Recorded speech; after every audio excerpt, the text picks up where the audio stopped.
the issues you see. Why don't you list them? I think that retention may be one of the biggest problems, that challenges that the Marine Corps faces today. And I think a lot of what we've been talking about can be traced back to retention being a problem. What would be the root cause of that? I think, from anecdotal stories that I've heard, why Marines get out, like Marines that I can't talk into re-enlisting, or that guys leave in active duty. Toxic leadership, I think, is a huge one. Standard of living, not being able to achieve their goals is a huge one. Pay.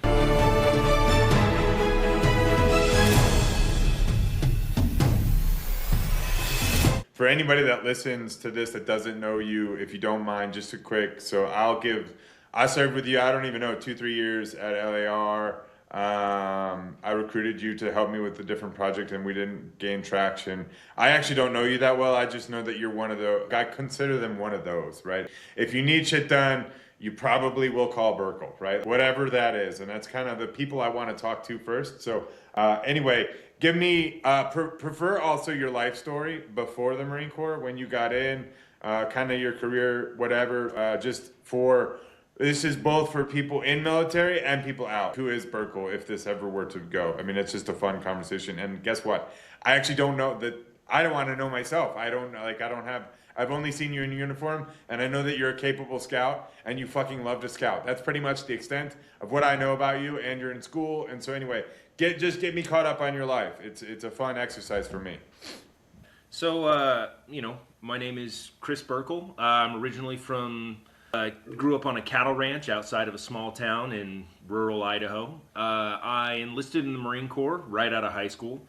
From there, it was graduated in 2007, so it was kind of that middle era of the global war on terror. I kind of had some back and forth on whether or not I was going to join the reserves or just go active duty. Kind of a long story short, the idea that I had was that I was going to start off in the reserves and then I would go active duty from there. Shortly after finishing boot camp and SOI, checked into Charlie Company 4th LAR. Opportunity to deploy to Iraq came up within the next 6 months or so. So I jumped on that, deployed to Iraq, came home, and ended up serving a religious mission for a couple of years. So I dropped to the IRR for that, did the mission release program that they have, came home, started the process of trying to go to active duty, which with the prior service enlistment contract, prior service enlistment contract program, it just didn't really work out. But I chased that for a few years. So then ended up as staying in the reserves, working as a wildland firefighter with the Forest Service, and then got the opportunity to volunteer for a deployment to Afghanistan. So I did that. Been in and out of LAR as a scout, I've been in and out of the LAR community for probably going on 17 years now, which is something that's very unique for a scout.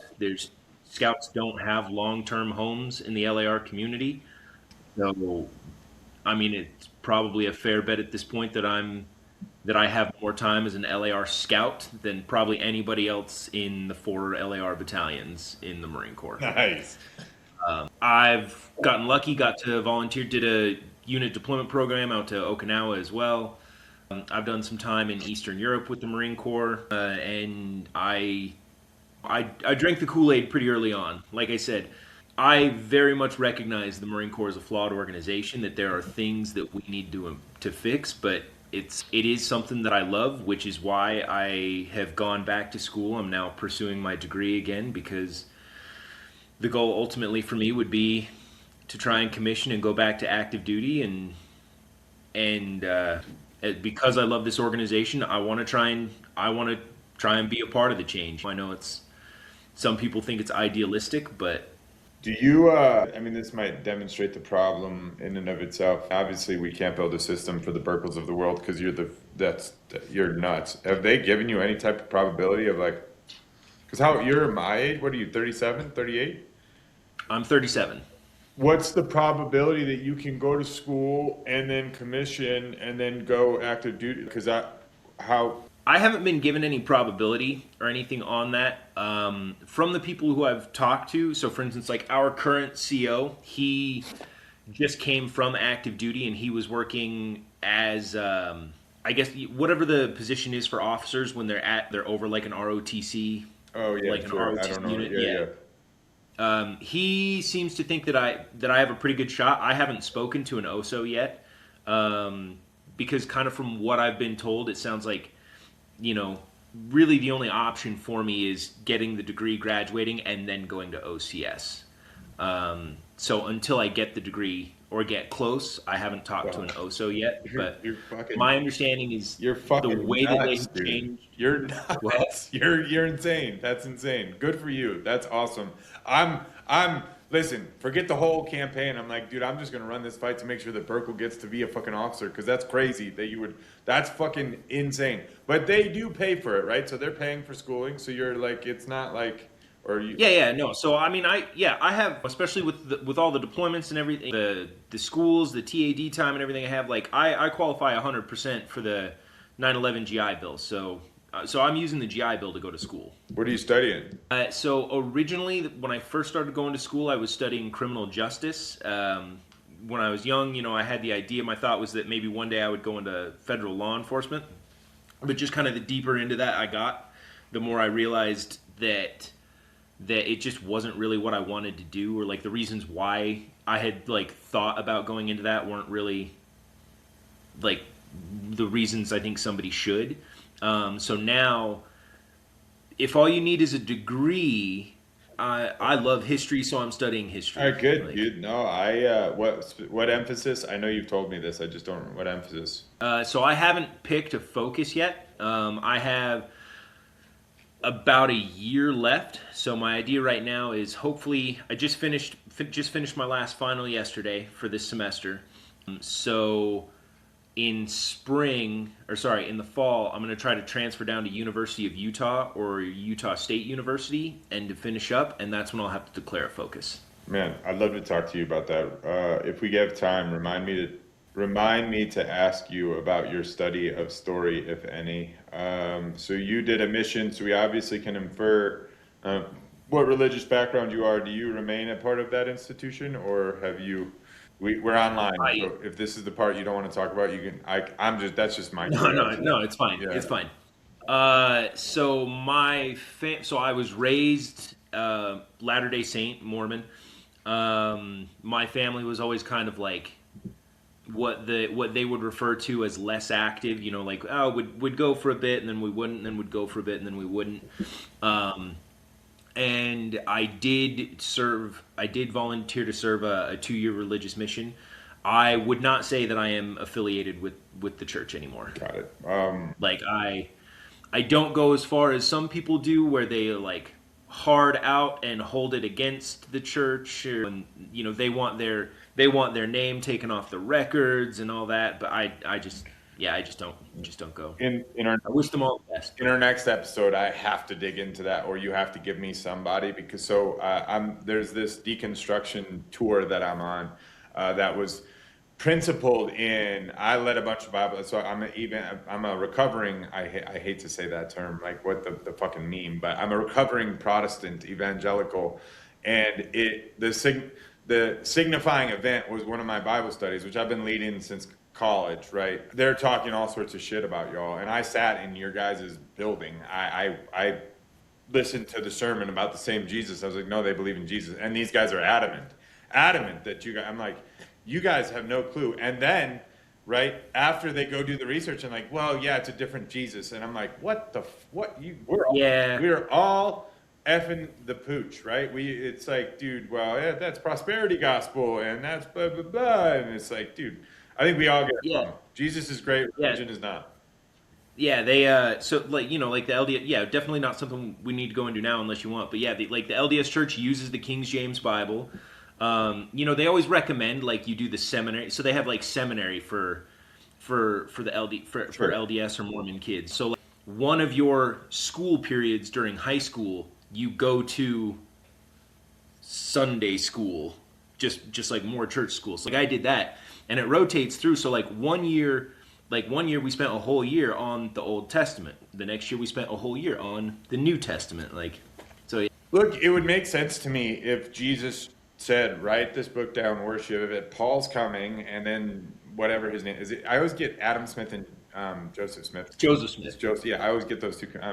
Stupid. Yeah. We'll save it. I want to talk military. So why don't we just? I mean, I've baited you a little bit, but why don't if we were to? It's a hard question, and I'm just going to go straight to it. If you could change anything, what would you change and why? Or if you could outline, if you were just you got to talk to the let's pretend like you're talking to the commandant, and he says, "Hey, Burkell, I want you to fix the Marine Corps.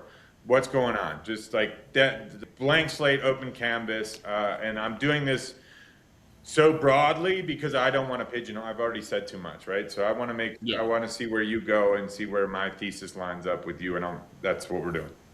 So many things. For starting off, probably just because the current situation we've been going through the last few years at the company, much more selective with what Marines are being chosen to go to I&I staff. I think that's something. Let me. Are you going to focus on reserve specifically, or are you when you start there? I just want to understand when you were speaking Global Marine Corps. Are we speaking in the reserve specific, or are we Global Marine Corps? And I would say, for this point, how many points do you want on like things to change? No, that's good. I just want to make sure I understand where you're taking it, because as soon as you say I&I, you're only speaking to reserves, correct? Yeah. So the I&I staff, I don't know, like if you end up sharing this, the I&I staff, the instructor staff, they are the active duty component that is then sent. They do, typically they do a 3-year tour from active duty on the I&I staff, and they're the ones who really kind of like help make the rubber meet the road for the reserve units, which makes sense because when you look at it from like a S3 shot perspective. I, as a staff NCO, I absolutely love to plan and put together training and like I'll build the con ops and everything, but there comes a point in time where as a reservist, I have a day job. I work a full-time job. I'm going to school. For a while there, I was doing a full-time job, a part-time job, and going to school. And so I don't have the time to be hopping onto Rhythmus and following up on these. And so one of the things that I think I took for granted throughout my time in the reserves is that I think we got very lucky at Charlie Company where we just had kind of like rock star I&I staffs one after another. And then suddenly with what happened with the relocation of the unit and everything, I guess maybe it was just bad luck, but the certain members of the I&I staff that we got were just completely incompetent and incapable of doing their job. And the way that I've thought about it in the past of why this is so important, of why when it comes down to it, maybe we need to look into making I&I staff a special duty assignment, or there needs to be more strenuous screening on who gets sent to I&I staff, is because ultimately, if you look at a reserve company, that company can have a fucking terrible command. But if the I&I staff is locked on, the I&I staff can still make training happen. But if it's an inverse situation where the company staff are great and the I&I staff are just shitheads, it doesn't matter because nothing is gonna get done. If I send you a con ops for the scouts, if we go do the range recon for the scouts to do a small arms qualification package in September, I have you the entire con ops built and I email it to you by the end of October. If you are then texting me at the end of February, 3 weeks before we're supposed to go hot, and saying, "Oh, sorry, I got onto Rhythmus to reserve those ranges and they're not available," dude, we had 6 months, and you wait until 3 weeks before we're supposed to going hot to start locking. What the fuck have you been doing? So that's one thing I would say. More, I think, big picture. If we're like moving up from reserves, another thing that I think that we need to focus as much on MOS training and MOS proficiency for Marines as we do for PME. A couple of years ago when they started making the requirements for enlisted men to go to PME in order to be eligible for promotion, like before you could be eligible for promotion to staff sergeant, you had to get your sergeant residency PME done. A lot of guys bitched and moaned about that. I think it's a great idea. I think corporals should be required to do corporal's course before they're eligible for promotion to sergeant. I think sergeants should have to do sergeant's course before they're eligible for promotion to staff sergeant. But I think that we need to make it that way for MOS schools as well. So an example of that being for infantry, okay, if you want to be eligible for promotion to sergeant, then you need to complete not only corporal's course, but because you're an 03, then you need to complete your advanced infantry course. So if you're an 0311, advanced infantryman course. If you're a mortarman, advanced mortarman's course, whatever it may be. Because you need that MOS proficiency. For sergeants, if you want to be eligible for promotion to staff sergeant, then you have to complete not only sergeant's course, but you have to complete infantry unit small leaders course.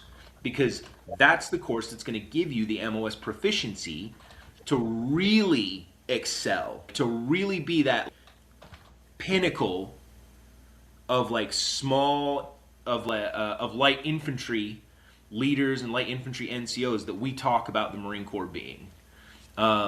We've done that a little bit with staff NCOs. So we made the change a couple of years ago for staff NCOs in the 03 community that before you could be eligible to gunnery sergeant, before you could even get the 0369 MOS, you have to go to and graduate infantry unit leaders course. And I think that's great. We just need to do that same concept down across the ranks. What are they? I'm going to demonstrate a lot of my ignorance here, which there's many. I'm not, I know business. I don't actually know the ins and outs of the Marine Corps. The courses, there's PME and then there's MOS training. I understand that you need to be PME complete, which is, you're not saying no, but what are they doing with those? What are they doing? I'm going to call them, is this correct to call them the MOS trainings? What is that? What is that? That's optional, or how are they using that? Is that certain when it's not mandatory? So like they're there and you're encouraged to go, but it's very much kind of a like if you don't want to go, like if you don't go to advanced infantry course or infantry small unit leaders course, you could theoretically in the infantry community, you could theoretically graduate SOI, School of Infantry, and then you could, like, say you stay in the Marine Corps, you could theoretically never go to another, like, quote unquote, infantry MOS course again until you're a staff sergeant looking to get your infantry unit leader billet, your 0369, and then be eligible for gunny. And so I don't want to say, but the simple refinement would be to make those mandatory as well. And do you have any idea why they're not? I have speculation as to why they're not. I think it's a couple of things. One, I think it's money. It always comes down to money. If you were to make these mandatory, the same way that we did there would be a growing process the same way there was when we made the PME mandatory, right? So the PME courses didn't used to be mandatory. As soon as we made them mandatory, now all of a sudden there's a bottleneck of guys who like have to go. And so in order to facilitate everybody going, now suddenly you need to hold more courses every year. Suddenly you need more instructors. And so that takes guys away, that takes money away from other things and other operations. And so one, I think, is money. Because yes, if you were to suddenly say every corporal has to go to advanced infantry course to be eligible for sergeant, you're going to have a bottleneck of corporals waiting to go. And so you're going to need to hold those classes, right? The other thing, and I think this is probably the bigger reason, is that it would take people away from their units, which is something right now I feel like we as an institution have a very hard time with doing. So when I got back from the unit deployment program to Okinawa, I got invited down to Pendleton to help run kind of a reserve component, a reserve version of the scout course that they were workshopping at the time, of the basic scout course that they've now finalized. And so while I was down there, I had the opportunity, the current commanding general of 4th Marine Division, came out and spoke to us and spoke to the cadre. I'm gonna leave his name out if that's all right. Yeah. I mean, I guess if anybody wants to look at the No, date, you're good. You're good. like, You're like, good. all right, well, who's currently serving as the commanding general? But he came down and he asked, and I'd been working with the cadre for about 3 weeks at this point and talking to them, and I was kind of skeptical about this whole scout course thing from the beginning. Like, I think maybe I just didn't want to get my hopes up, but after seeing what they were wanting to do and how professional they were, it all was, like, I'm all on board. I'm all in. And one of the things they had been repeatedly talking to me about, though, that I'd been talking about with the cadre, was that they were adamant that to do this course right, they needed 6 weeks. The course needed to be 6 weeks for the basic scout course and 6 weeks for the advanced scout course. And so when the general came down, he was like, hey, I talked to the Marines, like, you guys are doing great. They love what you're doing. This is clearly something we need to pursue. What do you guys need? And the staff NCOIC, he didn't hesitate. He was like, sir, we need time. We are being pressured to try and condense this down to 4 weeks, possibly even 3, and that's just not gonna, you are not gonna get the product that you need, that you say you want, in 3 to 4 weeks. We need 6 weeks. And I remember his response. The general's response was like, time. Yeah, everybody needs time. It's like sand slipping through my fingers. And he went on to talk about something that has happened since and that really bothers me. He went on to talk about how, like, we just don't have time for the Marines to spend this much time in courses and in schools away from their units. And because of that, they were going to deactivate or disband the infantry Marine course that we were doing at the time. So I don't know if you were familiar with that at all, or kind of what they were doing. So we had the Legacy School of Infantry program that we've been using to train infantry Marines since the late 80s. And if you look it up, there's a video. There's like a 2-minute recruiting video that still gives me goosebumps about it, because the idea behind the infantry Marine course was that if we're going to train Marines for combat in the 21st century, we can't keep training them the way that we were 30 years ago. The world has changed. And so SOI, the Legacy SOI program, being 9-10 weeks, was being replaced with the Infantry Marine course, which was going to be anywhere from 14 to 18 weeks long. And the purpose behind this, or the intent behind this, was that going from 9 weeks to possibly as long as 18 weeks, we're going to be able to get these Marines much better training. There's going to be more instructors. So instead of, like when I went through SOI, you had an SOI platoon of 40 guys with two instructors that were in charge of your platoon. This idea was that you were going to have squads, and there was going to be an instructor cadre, like a sergeant combat instructor, for every squad. He was going to be the squad leader of every squad. So you have much more one-on-one interaction with a combat instructor. And that instead of just being trained as an 0311 or a machine gunner or a mortarman, there's just going to be 03. You're going to learn all the basic 03 MOSs and be proficient in them. And I have loved that concept. Some of the Marines that we've gotten who went through that program, they come out more capable, they come out more mature, they come out more curious about learning more.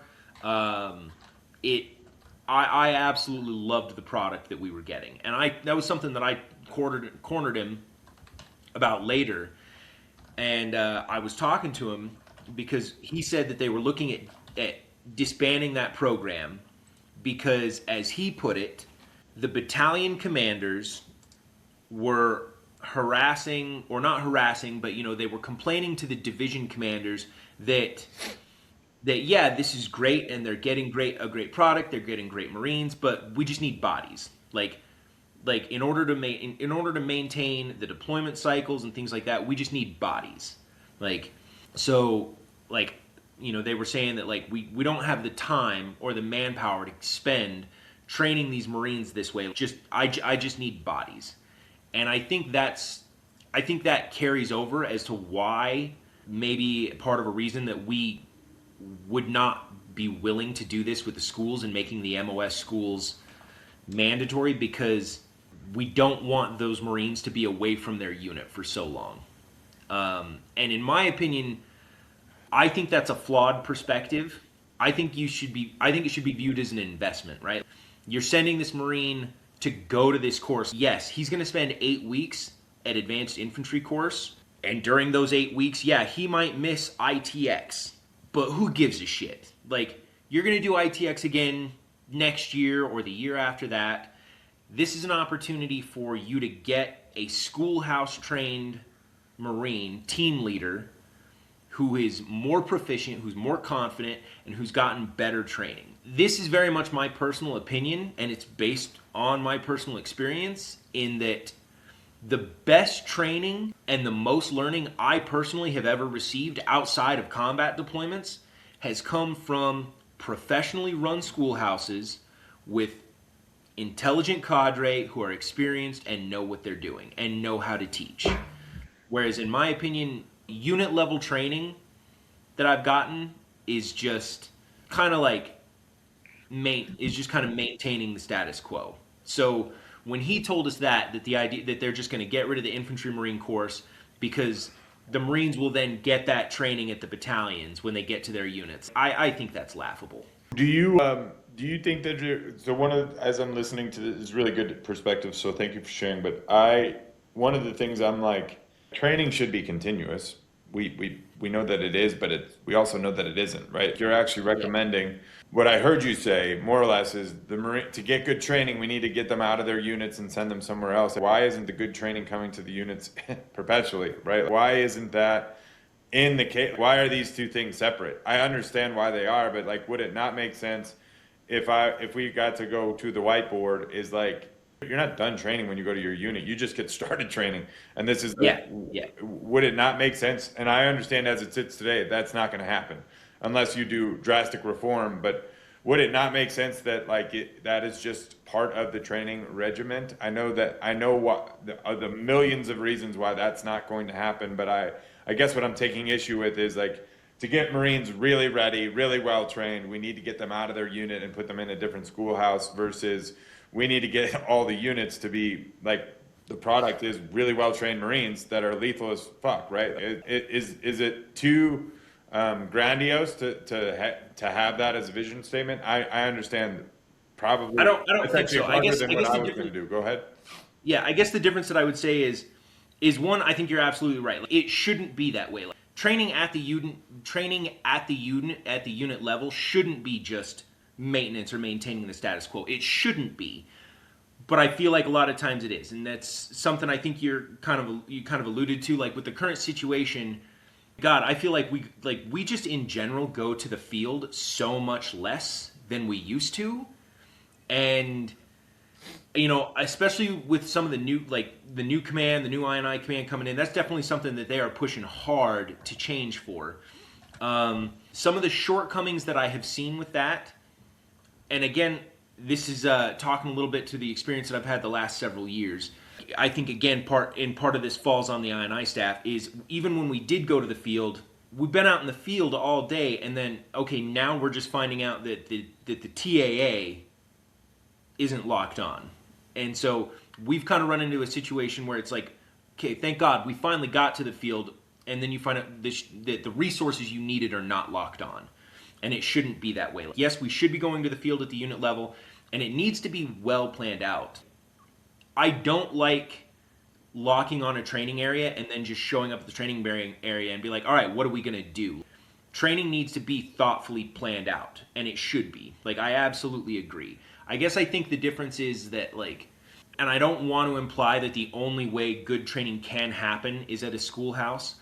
I think the difference, or I guess what maybe the advantage of the schoolhouse is that the schoolhouse already has dedicated resources and the training areas. They already have that locked on with that intent, which, again, that deliberate intent is something that can be done at the unit level. I guess it brings me to the point of okay, then why does it seem like so many units are failing to do that deliberate training, that deliberate, well-planned, well thought out, well executed training. Yep. And because we have time, we're 40 minutes in, and I want your whole list, and then I'll dive in. So we're both long-winded. So what else? I want to just rattle them off, issues that you see, and then I'll dive in on certain ones, because I want to make sure I memorialize it. So instead of deep diving each issue, like, why don't you just I don't know if you have a list, but just line out all the problems that you see, and I'll pick on a few, or we'll come back. But Global Marine Corps, it can be reserves specific, but like the issues you see, why don't you list them, and I'll ask more questions. So try to say it in a sentence. Retention. Global retention is huge. I think that retention may be one of the biggest challenges that the Marine Corps faces today. If you could, and I think a lot of what we've been talking about can be traced back to retention being a problem. If you solved it, how would you solve? If you said, why do we have a retention problem? What would be the root cause of that? I know that it's multifaceted, and you can give me 5, but what is contributing most to our retention problem as you see it? I think from anecdotal stories that I've heard, why Marines get out, like Marines that I can't talk into re-enlisting, or that guys leaving active duty. Toxic leadership, I think, is a huge one. Standard of living, not being able to achieve their goals is a huge one. Pay. Is pay the same as standard of living, or how are those separate? The way that I would separate them too, and I would put pay a little bit farther down. Standard of living, I would specify as like the condition of the barracks. Got it. Condition of on-base housing, things like that. Whereas pay, I'd put farther down the list, because I don't think that pay is the most significant factor, because it's not like, especially, if you're a private or a PFC, you're not making shit, but you pick up a couple of ranks, and then on top of BAH and everything, like you can make a living, but yeah. You then also have that thought of like, is the grass greener on the other side? So I think it is a factor, but I don't think it's one of the main driving factors, I would say. I think it's definitely a factor that could be overcome. If we talk about toxic leadership, standard of living, and then not being able to achieve their goals, do we get most of the retention issue, or is there any other big ones that stand out to you that are affecting retention negatively?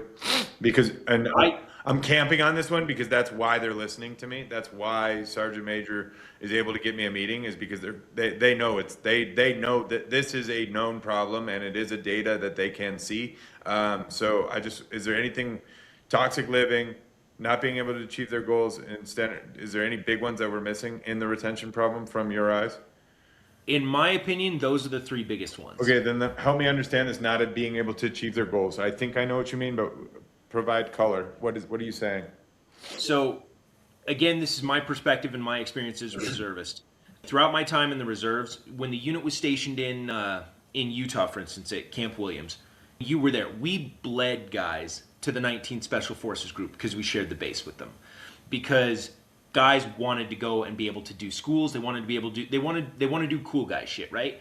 And I remember having a conversation with one of my Marines who was getting out, one of my scouts, not going to the National Guard or anything, but his reasoning was he's in law enforcement, and as a law enforcement officer, he's been able to test for SWAT, he's been able to do all of these other things, none of which he's been able to try and do in the Marine Corps. And so it's gotten to a point where now he's questioning, like, why am I spending my time here instead of in law enforcement? And I want to clarify, I'm not, like, this dude was not in LAPD SWAT or anything. This was Lehigh, Utah Police Department. Like, so when you have guys, like, I'll use myself as an example, right? I have a school seat to go to infantry unit leaders course in 13 days. I have been fighting to go to this course for over 6 years.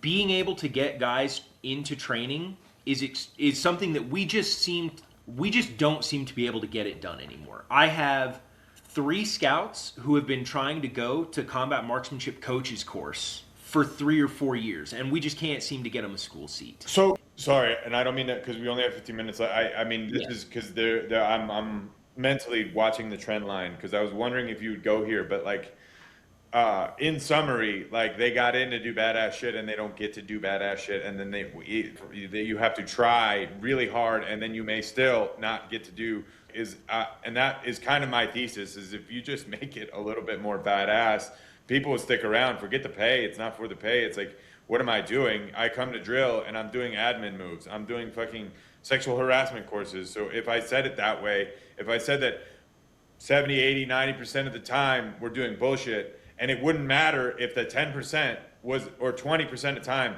was badass. The truth is, what we deem badass right now is riding our LAVs into the field and then getting in in a formation, right? Maybe we get to do a dry, live shoot, go bang, right? That is the extent of what we look forward to. Is am I circling into what you're talking about more or less? Is that Yes. got it? That Yeah, absolutely. And even even with the other two things that I think are key factors, and I think that's why I say like pay. I don't think pay is a really significant factor.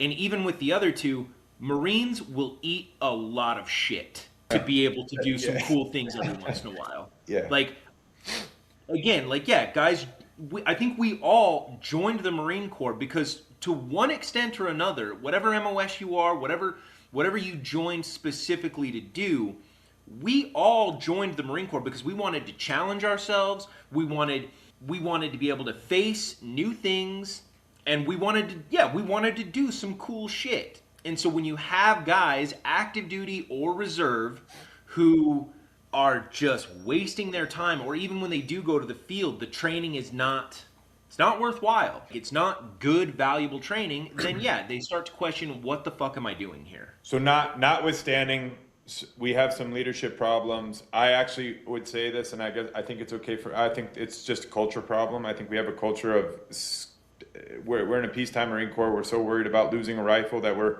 not worried about going and having a bad training evolution, right? If you're worried about if you lose your career because you lost a fucking rifle, guess what? The rifles stay in the armory. It's literally that for me. But I just want if we were able to enhance training. Do you like enhanced training, right? When you leave the Marine Corps, you understand that you're no longer going to have those experiences, right? Where like, I'm going to call it that. Like, it's like you feel like you did something or learned something or got pushed beyond the bounds, or like, you're a badass, right? You're ready to go kill people because of the training was, if you go to a higher level training regularly, even sparingly, right? Every once, two years, but a good training evolution is mandatory. That is more important than being PME complete. Do you think you solve most of the retention issues? Does everything kind of fall down from there, or is that insufficient? I think you make a ton of headway. Okay. I think you make a lot of headway. Would you say that? Sorry, go ahead. And I don't know if you're familiar. We've been trying this new training schedule out. So we haven't, with Charlie Company, we have not been drilling every single month. We've been doing like every other month-ish. We take a dark month, bank those to do a longer training. And I will say we've got some new command in, new I&I commander, new CO, and I feel in the last 3 months, it does feel like a little bit of like winds of change. There definitely still been some fucking hiccups. But like at least we're trying to make the effort to get out into the field now. And now I would say that the caveat is like, you got to be able to get that shit planned out really well. You got to be able to get shit locked on. Because, it's great if you're doing an 8 or a 10 driller, but, if that 8 or 10 driller ends up just being not good training, then it's just 8 or 10. It's like, all right, well, now I'm just doing an 8 or a 10 driller and I feel like I'm not doing anything. So, Understood. I definitely think there's potential there. Got it. No, that's music to my ears. I've been saying that all along. They need to do less drills, more time. You can't come in 3 days and get to the field, get back, check your, like, you can't. You cannot do. I mean, you can. Yeah. So more time is a threat. What else? Like other topics? How much time do we have? I'm supposed to have a call in 10 minutes, but yeah. I think those are my big things for right now. Well, okay. All right. That's good. Okay. We can go longer, so we can push another 45. There is nothing else to cover though, if we've got it all? There's not like, I mean, I feel like I think for the intent, or like kind of what I'm thinking we're talking about, I think that's kind of like my biggest gripes. I want to get into this. So my thesis is you've heard the 80-20 rule. I do it like a 90-10 of the 80-20. So when you take that 80% problem, which is like, we can speak to it, all of these retention issues, all of it surrounds a cultural issue, which is a derivative of, to me, it'd be hard for me to say, is it a culture issue? Like, culture is leadership, right? So you said toxic leadership. Where do you see that, and how do you see that? I believe that those are very much what I would say is toxic leadership leads to poor culture, leads to bad retention, right? That's how I would arc that. But where do you see it? I've heard enough anecdotes I know what it is, I think. I don't want to say I know. I believe I have my crosshairs on that, but where does that come from? Because you know that we know that there's some amazing leaders in the Marine Corps, and then also there's some, I call them me Marines, right? They're not worried about much other than their fit rep, getting promoted, and like checking the box. So Yep. how do you see that issue? So I guess for me, my definition of toxic leadership, when I think about toxic leaders, I have a specific individual who comes to mind. A major on my deployment, huh? I'm so curious. Don't say it, but A major on my deployment to Afghanistan. Just one of the most condescending and arrogant people I've ever met. Like the fact that a major would be like calling out a sergeant in formation at a mandatory fun day and like threatening to fight him over a comment that he said after a couple of beers at a mandatory fun day. Let's all just calm down.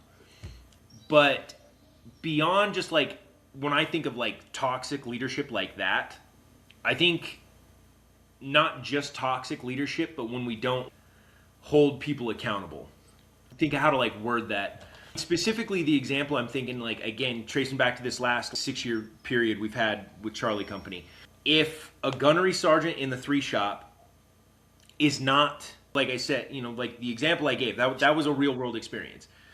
You've had 6-7 months to lock on this training. I have done a significant portion of the lifting for you, and now the training just fell through, and everybody in the command up through the company I&I, through the battalion I&I, just seems to be like, well, you know, it is what it is. What do you do? And it's like, no, it's not what do you do. This is inhibiting training from happening, right? And this is not a one-off situation. This has been a chronic issue. The same individual, because of his inability to perform, it's an integrated role. So when we deployed to Okinawa on the unit deployment program, this individual ended up being like soft relieved from the company ops chief position because he was just inept. And so it's kind of a situation of like, but once we got back, because he's I&I staff, he's right back into that role. And so it's like, why is he not being held accountable? This is a leader of Marines in a very important position who is underperforming. Like, some type of action needs to be taken. I don't know if that was helpful at all. And I think I mean, I'd say you got dud patrol, anyway, I mean, I think it's multifaceted. I don't think we can do it in a hurry, but I think if I said it this way is, so I'll say, I'm gonna boastfully talk about myself like an asshole. I know if I called, there's all but 1 or 2, and I'm gonna say they were dirtbags that I served with on the enlisted side. My senior enlisted and my platoon sergeants and my Marines. I know if I called every one of them that I served with and I said, hey, dude, we're going to the gates of hell. I need your help. I don't think many questions would be asked. It would be like, there'd probably be 100 to 200 Marines, and they're like ready. It's like, wow, I have no fucking idea what we're doing, but like, yeah. Homeboy called, right? And I'm like, that doesn't show up on a fit rep. There is nothing. No, I know that. It's my proudest. It is what I'm like, dude, I did my job. And I don't mean to say it that way. And if you're like, I don't think you have that kind of respect, you can certainly call me out. But that doesn't promote me. That doesn't elevate me. That is not a badge. There's no ribbon for that. There's no scorecard for that. There's no visibility of that. There's nothing, and it's meaningless. But it means everything to me, right? I know I did my job for that very reason, and what I find is because that isn't promoted, right? I don't want to say it this way, but I know my water walkers that I've been with. I know there's some guys in those water walkers, those types of leaders are in and regretful, right? They're like, I wish it wasn't this way, but I'm gonna stick it out. Most of them say, fuck this, right? This is not the place I'm leaving. I'm gonna go have that effect elsewhere.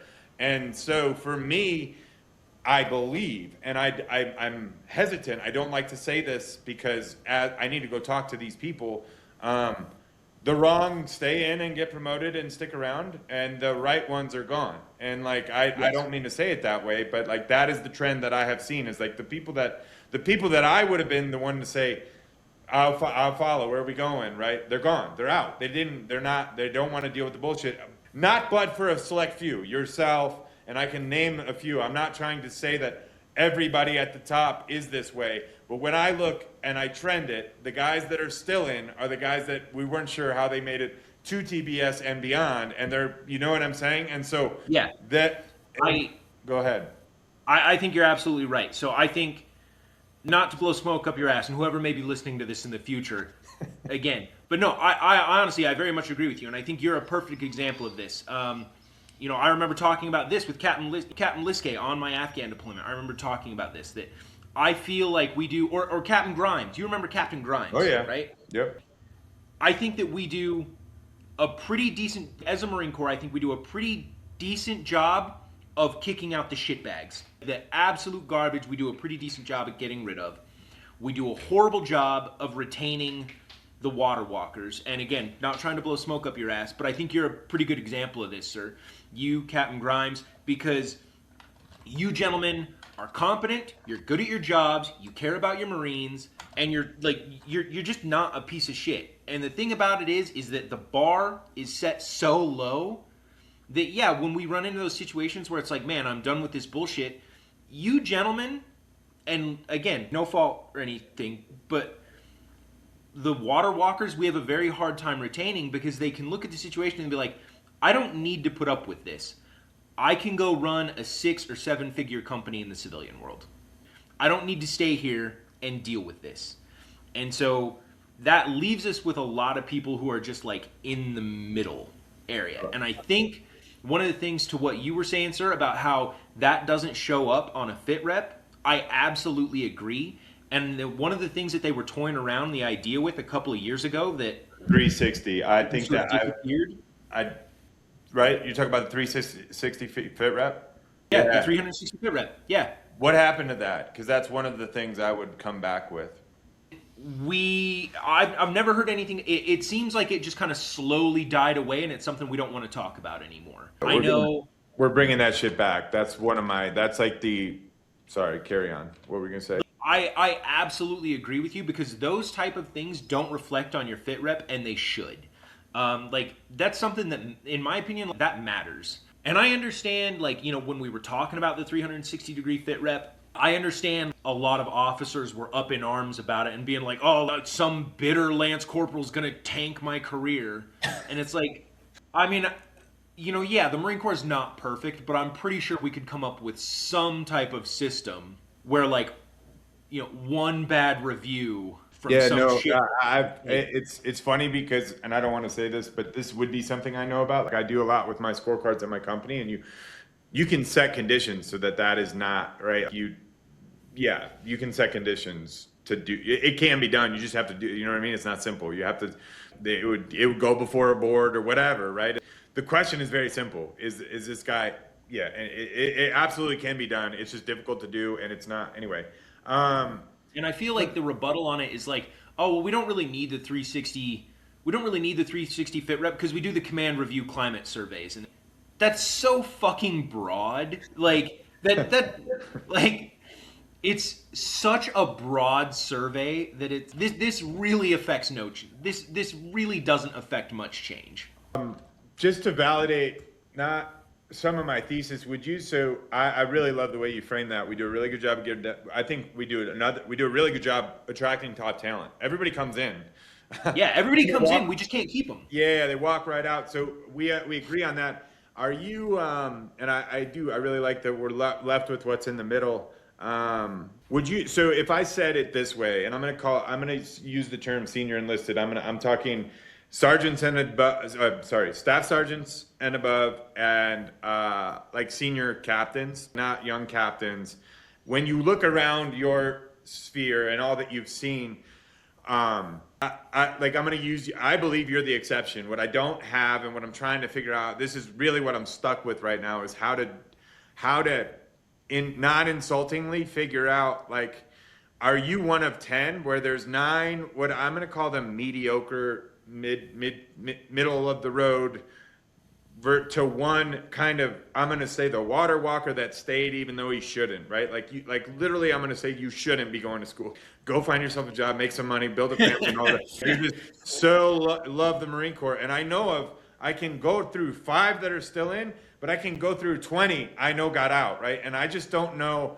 I'm wondering how that distribution of, when I look, like if we took the whole class of, senior staff sergeants, senior captains and up, would you say of that class, water walkers, and anybody listening to this is not like, no, we're not calling anybody mediocre. I think the special, they are one of 10 in, like, ideally this class, let's say there's 100 of these people at that level, the 100 senior, I'm going to call them senior leaders. You got me? You understand what I'm doing here? Yeah. 100 senior leaders.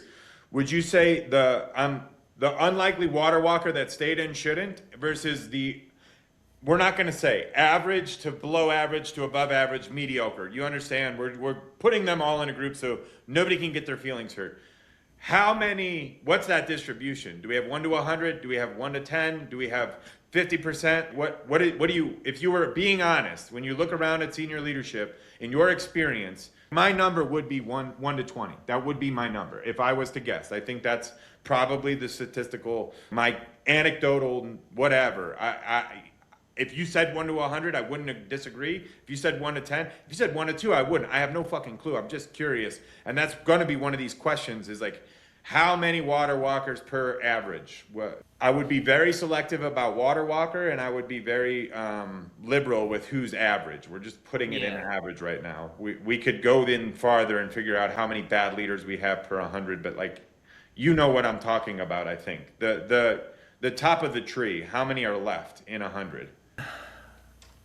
Man, that's a tough question. I feel like to be honest, I feel like my initial response, to be fair, is I want to say like 1 in 20 might be an accurate assessment, but I also feel like I might be being generous. Like to the point of like, I hope, I guess what I'm saying is like, I hope that we are being able to retain at least 1 water walker out of for every 20.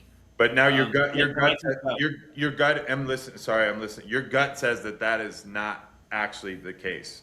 Is that right? Like if you said I'm gonna say yeah, that's a good number, but I suspect it might be worse or better. When I think of like the water walkers that like the guys who I have looked up to, who I've been like, man, that guy is God tier. Like yeah. The Grand Prix, the Grimes, the Gunnar Smiths, they're all gone. Like, yeah, so it's a little generous. Personally, like all of those guys for me, they've all gotten out.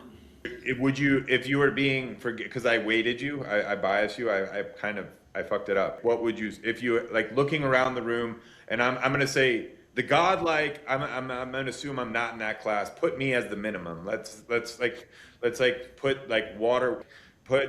someone that leads like I do, and I'm nowhere near those guys. Like those guys are as loyal to the core as you were. I was never quite that gung ho. But so the leaders that I would say leaders that you're like, they say I need help, and you're like, I'll be there. I believe in it and I trust it.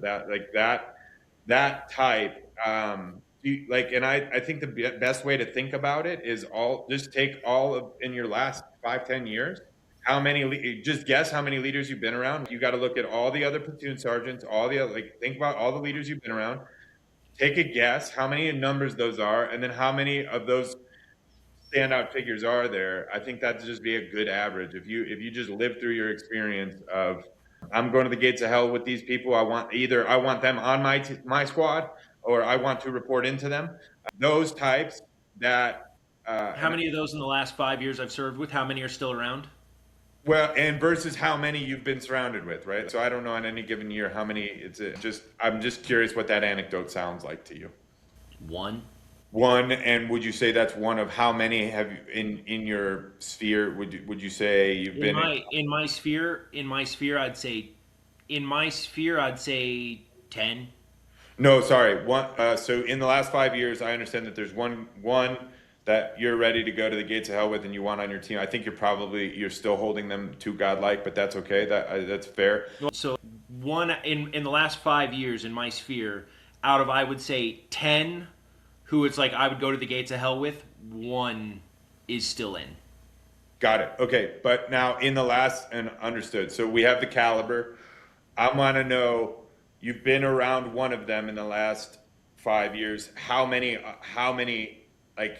leaders in that bracket have you been around? Have you been around 50, 100? Oh, how many leaders in that bracket have I been around? He's one of how many that didn't make the mark. Is it?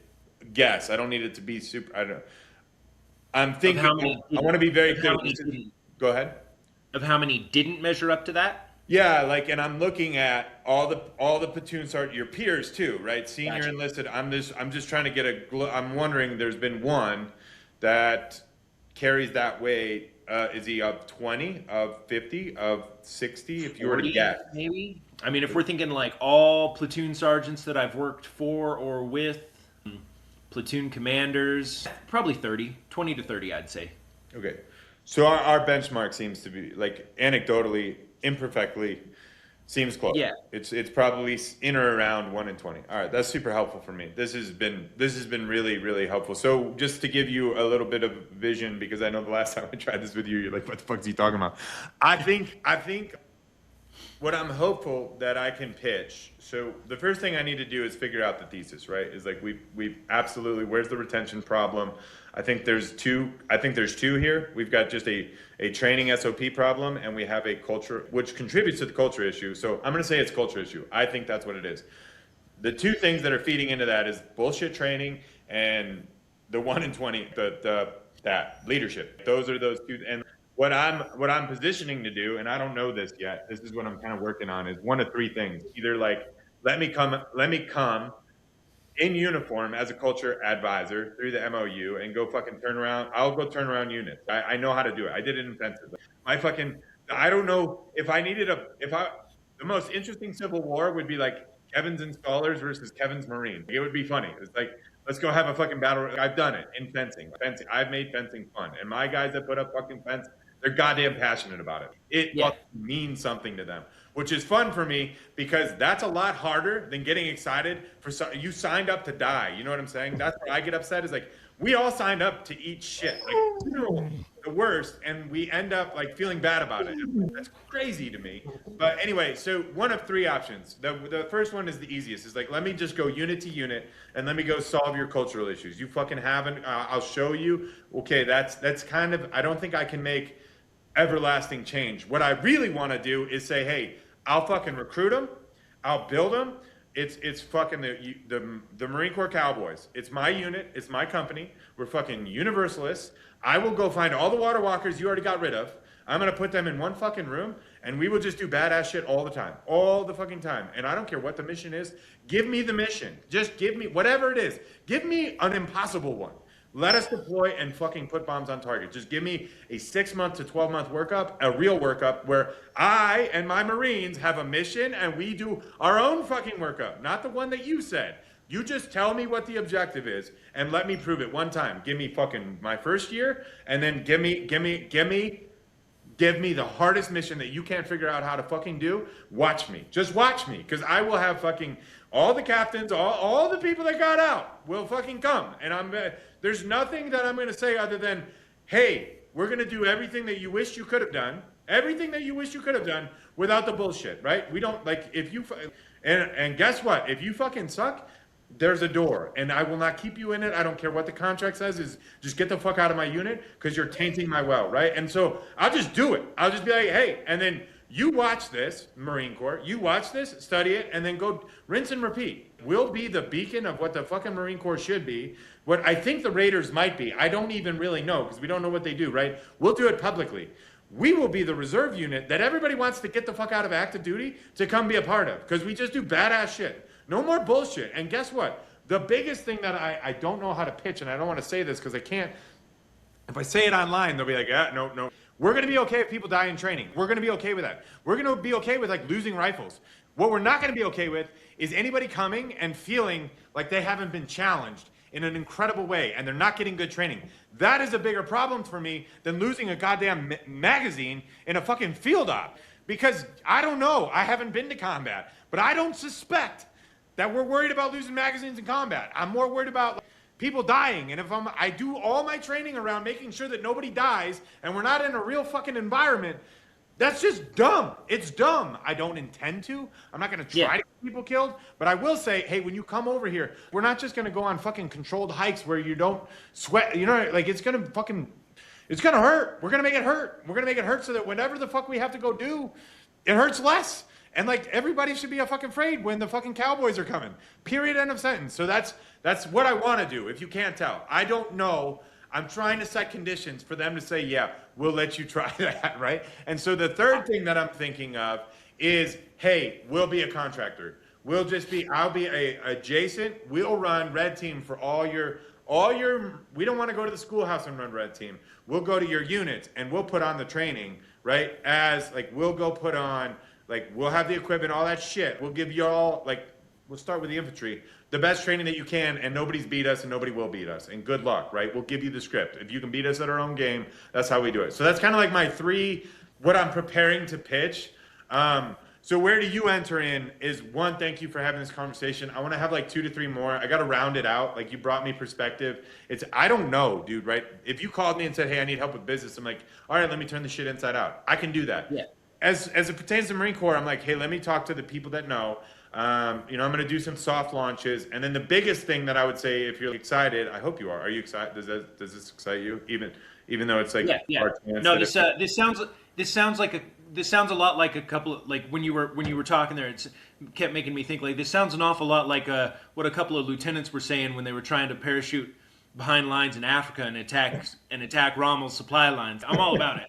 Cool. Well, and I kind of say like the SEALs weren't a thing until they were, right? Like that, and I don't want to say it that way, but like it's like I think we're fixing a real anyway. So the only reason this is in motion is because I had a sergeant major that has a major that will listen to me, right? And what I'm trying to do is present in a way that I don't sound like a fucking know-it-all asshole, and I'm solving a problem, right? I believe if they let me have that unit, I will solve the retention issues.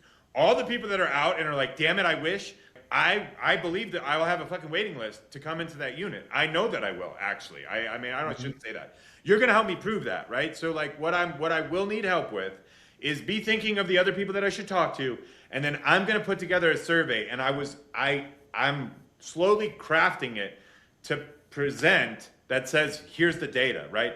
I think there's like 20, 30,000 getting out a year. I just need 5,000 people to say, yes, this is a problem as they're articulating it, and yes, this would solve the problem. And the way they say, yes, I would solve this problem is if that unit existed, I would sign up, right? I would sign up. And so I need to dial in some of the details that make it seem like it could be real, because I think a lot of people be like, yeah, that sounds great, but like I've heard that, you know what I mean? So what I will need help with is, one, other people that I should talk to, like probably, as you're saying, and I should talk to Grimes, did he get out? Grimes? Yeah.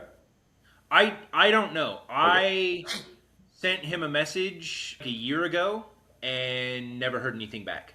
So I don't know. He might have done his time, but so what the issue is going to be for me is the distribution, right? Is like I don't know where to go find. I don't know where the like the Lance Corporals underground, like I know those back channels, and I know you have access to them. So when I have a survey, it'll come with a loom, which is a video. I'm saying like, hey, here I am. This is what I'm up to. Need you to fill this out, and then like would love to put you in a community together. I don't know if I need to stand up a Facebook group for like the retired Marines. I can't believe there isn't one, right? Where do we go to poll our people? The people particularly, like I want to talk to people that are in, but I'm more interested in talking to people that are out that might come back in because I believe that's a stronger. If I come to that major and I say, look, I got 150 guys, all of which I believe to be at or near water walker level that are ready to come in. Like, just let me run a unit. Just please, like, let me run a unit my way without the conform. And we will have beards. Sorry, we're gonna have beards. We'll conform to sort like get me the minimum requirements of compliance. And like, if I've got 150 Marines of top tier level that I can demonstrate, right? They don't. Are we they going can't to say no. Yeah, are we going to the Middle East or somewhere where beards are not only socially acceptable, but they're part of the culture and part of the respect? Then yeah, like we should fucking have beards. Like, get the fuck over it. Yeah, and I'm gonna redact. 20 years in Iraq and Afghanistan, and we still fucking lose our shit over guys with beards. Like, Yeah, well, and I use that, and we don't have to have. We'll keep ourselves clean when we're here or whatever. I mean, I don't. I'm not gonna die on that hill. But there's a lot of. I think no, yeah, exactly. what I'm trying to demonstrate is like we're not gonna follow rules that don't. That if it doesn't enhance lethality, like I'm gonna fight it, right? I'm not like we need to. I mean, really, the slogan of the fucking unit would be anti-safe. Like we're not gonna be safe and protect. Like I'm gonna lose rifles. Like I hope not to. But like Yeah, like we're not gonna try to lose rifles. We're gonna do everything we can to not lose rifles. But at the end of the day, like, fuck it, shit happens. we're not gonna lose rifles. But I'm gonna be okay if I lose a rifle. I'm not losing my unit. I'm not losing my fucking rank. None of that shit. Right? It's like because otherwise I'll keep the rifles in the goddamn armory, and we want like anyway. So That's anyway, what happens. so yeah, I think what I told the last three that I spoke with is like. I also have a job opportunity and I'm building a hiring company. I want to start with veterans. Well, veterans previously incarcerated and mothers, like I think it should be easier for them to find jobs. So like one of kind of the lost leaders to this is if we were to assemble a Facebook group for like, crayon eaters that need work, right? I would love to help them find work. And then once we have what I'm going to call that the notional room, right? If there's I mean, I don't see any reason why I don't have 100,000 vets in one room, and we'll put on some functions, right? Like that community would be a cool community. So I'm not saying, hey, go build that. I'm saying, if we don't build that, I need at least 1,000 surveys filled out. I really want 10,000. Like I want to like, if I come before this major, I'm not wasting his time. It's like, here you go, man. Notionally, I've talked to 10, or literally, I've talked to 10 veterans and guys that are active, and then notionally, I've talked to 10,000, and like. You can't deny these statistics. And here, you can't deny this is how I solve it. You don't have to, like, it's an easy decision for you here, right? That's what I'm. So I don't know how long this takes, Burkell. I think I got the other three a little too excited. Like, I always think I can move faster than I can move. Like, this could be a 5-year project. I don't intend for it to be. It's like, once I get the survey, and I think I'm survey ready in a month, maybe two. I want like 2 or 3 more of these combos. And I want to make sure I'm asking the right questions. Like, you saw what we just did there. Like, I'm trying to figure out how to demonstrate the 1 in 20. What is that? Like, what is the perception of that? Because whether it's objectively true or not, really fucking doesn't matter. When you ask a Marine how many of the water walkers stayed in or are in and regret it, like to me, that's all the data you need. That is the perception. You know what I mean? Like. But I got to figure out how to ask that. You saw how we did that, like in a survey form where it's like, okay, I need the major and then the general and then the commandant or whoever the hell it is to say, okay, like he's on to something, right? This. All that to say, what my ask of you is, if you know of people I should talk to, text me their names and their information.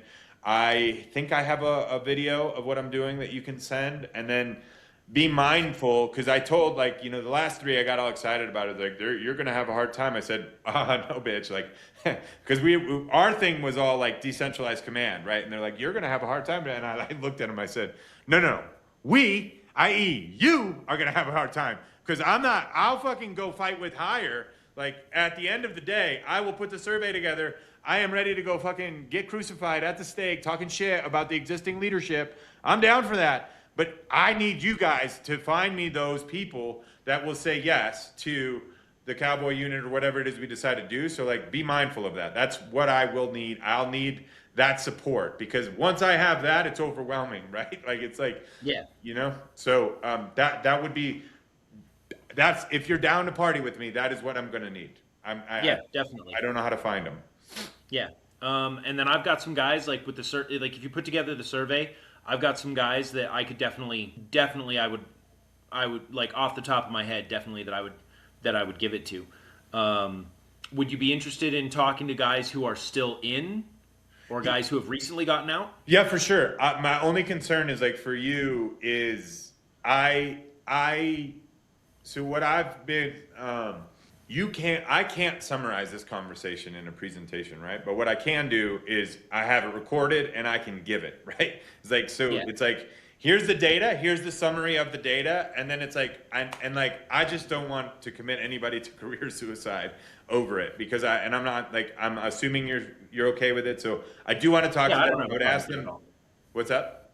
I don't have a problem with it at all. Okay. And I think Like I don't feel like I've said anything that's gonna like I don't feel like I've said anything that like anybody who's being honest with themselves doesn't already recognize as a problem. So what's crazy in this new command climate is I have two buddies, and one unrelated to this project. One was like he works for the government contractor. I was like, hey, would you come on? Because he could tell my story with me better than I can have it. He's like, dude, I can't. I got to protect my family. I'm like, holy fuck. And then another that was like, this administration is blah blah blah. I can't talk about it on the phone. I'll write you a letter. So everybody's got differing levels of comfortability with risk. So that's the more in and out is good.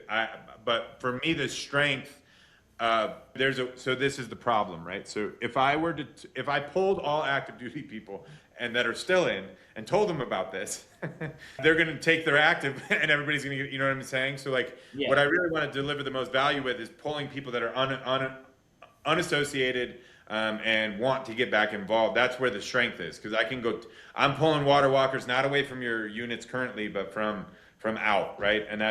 But I do want to talk to them, yes, for sure. And Yeah. I think they can demonstrate the issues for sure.